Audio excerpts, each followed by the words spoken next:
मिलाद उन नबी सल्लल्लाहु अलैहि वसल्लम के मौके पर हैदराबाद के नौजवानों ने चारमीनार दवाखाने के मरीजों में मेवों को तकसीम किया। इसमें कसीर तादाद नौजवानों की मौजूद थी।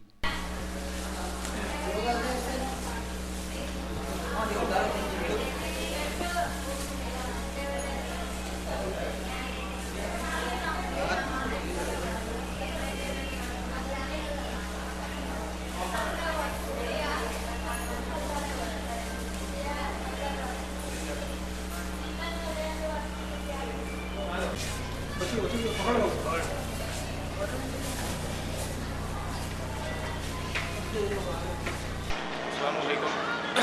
हम सब शहर मार्केट से आज मिलाद उन नबी के मौके पर आप सल्लल्लाहु अलैहि वसल्लम के पर ये उस्मानिया दवाखाने के साथ सारे न्यू बिल्डिंग और ओल्ड बिल्डिंग में फ्रूट्स वगैरह तकसीम कर रहे हैं।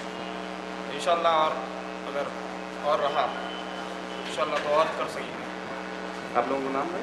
मोहम्मद शुएबुद्दीन, मोहम्मद इम्तियाज़ुद्दीन, मोहम्मद आसिफ, मोहम्मद वसीम, मोहम्मद मुफख्खम, मोहम्मद रिजवान, मोहम्मद जावेद, मोहम्मद शकील, मोहम्मद बासित।